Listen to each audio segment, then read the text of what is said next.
এই নির্মল বিনোদনটা আসলে আমরা খুব বেশি দিতে পারি না। এটা কিন্তু একটা নতুন ঘরানার ছবি। এই ধরনের গল্প নিয়ে খুব বেশি ছবি হয়নি। আমি যতদূর জানি যে কয়েকদিনের টিকিট সোল্ড আউট, অসম্ভব সারা পাচ্ছি। ইনসাফে আসলে আমি নাইয়ের মতো আছি।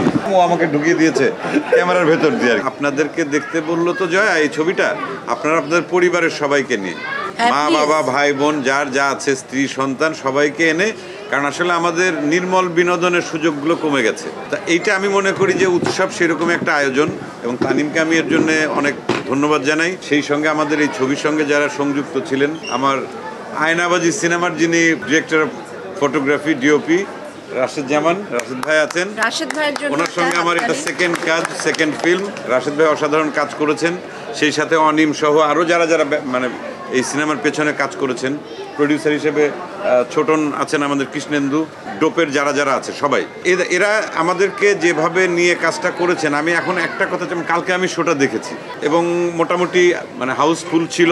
প্রথম থেকে শেষ পর্যন্ত দর্শকরা যেভাবে ছবিটা দেখে এনজয় করেছেন, এতে আমার অনেক শান্তি লেগেছে। আমার মনে হয়েছে যে এই নির্মল বিনোদনটা আসলে আমরা খুব বেশি দিতে পারি না। তা সেই সুযোগটা যেহেতু এসেছে, আমি আপনাদেরকে রিকোয়েস্ট করবো আপনাদের পরিবারের সবাইকে এনে আপনারা ছবিটা দেখবেন। আর একটা ব্যাপার হচ্ছে, এটা কিন্তু একটা নতুন ঘরানার ছবি। এই ধরনের গল্প নিয়ে খুব বেশি ছবি হয়নি।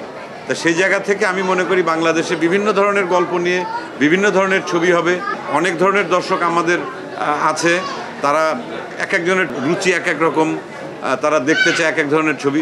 তা আমি মনে করি সব ধরনের ছবিকেই আসলে পৃষ্ঠপোষকতা দেওয়া উচিত, এবং সেটা আপনাদের মাধ্যমেই।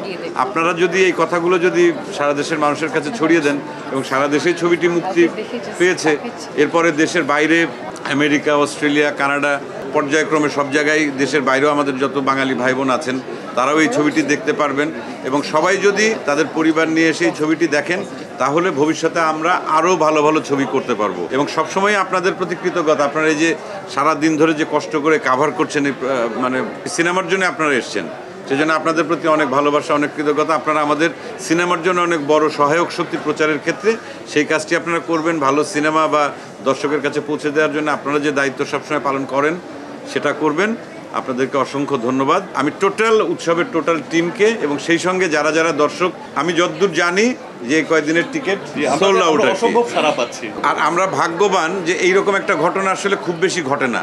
তারিক আনাম খান থেকে শুরু করে এই বাচ্চা ছেলেটি, মানে কয়েকটা জেনারেশন আছে এই ছবিতে, এবং সবাই যার যার মতো তাদের অর্জন আছে। কিন্তু শুধুমাত্র দর্শকের জন্য আমরা আবার তানিমের ডিরেকশনে আমরা এক হয়েছি, শুধুমাত্র আপনাদেরকে বিনোদন দেওয়ার জন্য। আর একটা কথা বলতে চাই, এই ঈদে যে কটি সিনেমা রিলিজ হয়েছে, তাণ্ডব থেকে শুরু করে, তাণ্ডব বলি, ইনসাফ বলি, এশা মার্ডার বলি, অথবা উৎসব, আর কি নীলচক্র, টগর, এই সবগুলো সিনেমাই আমি চাই বাংলাদেশের যারা সিনেমাপ্রেমী দর্শক আছেন সবাই এই সবগুলো সিনেমাই দেখুন।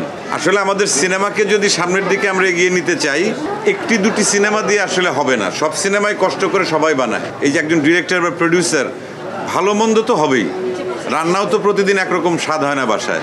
সো আপনারা সবগুলো সিনেমাই দেখবেন। আপনাদের মাধ্যমে দর্শকদের বলতে চাই, প্রত্যেকটা সিনেমার জন্য আমাদের উৎসবের টিম থেকে আমাদের শুভকামনা জানানো থাকলো।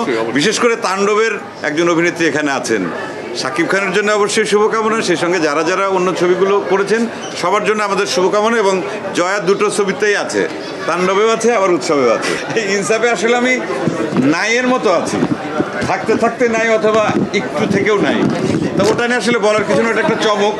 যারা দেখবেন ইনসাফ গিয়ে সিনেমা হলে, তারা হয়তো কোনো একটা মুহূর্তে হয়তো আমাকে দেখতেও পারেন আর কি। এই কথা, সেটা হচ্ছে আমি ইনসাফে অভিনয় করি নাই, অন্যরা কেমন অভিনয় করেছে সেটা দেখার জন্য আমি লাস্ট সিকোয়েন্সে ঢুকে পড়েছিলাম। ও আমাকে ঢুকিয়ে দিয়েছে ক্যামেরার ভেতর দিয়ে আর কি, এইটুকুই।